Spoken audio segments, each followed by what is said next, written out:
bringing the people behind our food to life.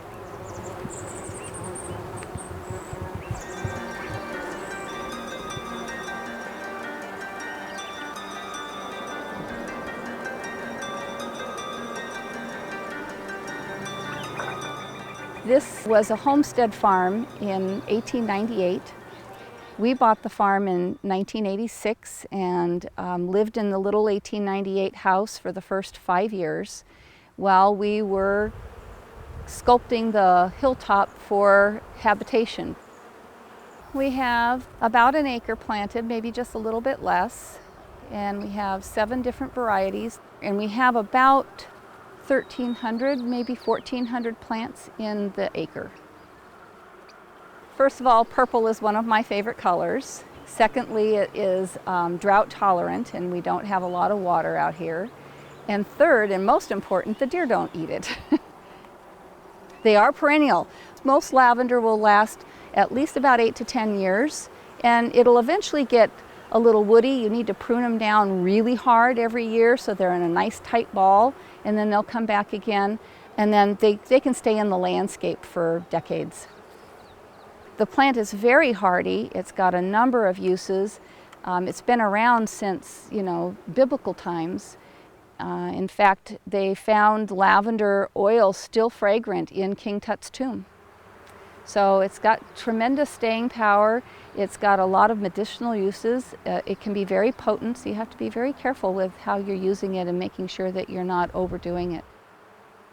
You can use any lavender if you like the taste of it in culinary, because it's not toxic, but most people use English lavenders, and those have very little to no camphor content, and they're very sweet and they're very good for culinary.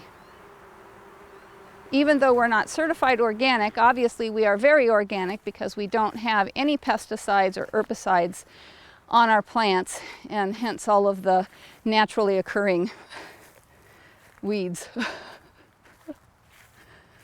So you come into the bush and shake off the bees, because sometimes they're sleeping in there, and you're just going to do a one nice quick cut.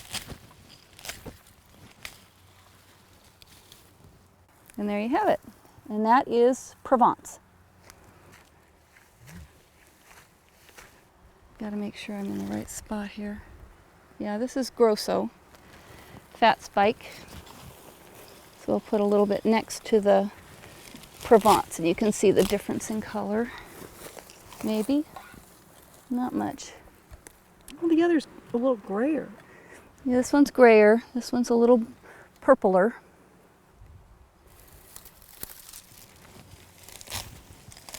This particular one is called Grow Blue. And you can see the difference. There's the third one that's got a much deeper blue color. Yes, it does. Wow. We are beekeepers. We have 8 hives, and we do harvest the honey, but it's not commercially. We only have it for friends and family.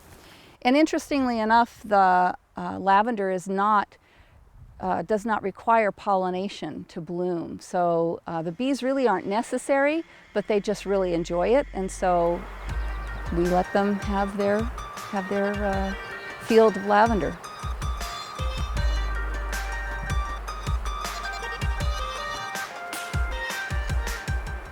Lavender is having somewhat of a revival.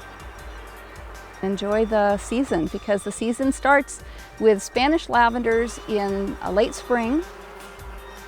Starting in June are the quote-unquote English lavenders, the earlier bloomers.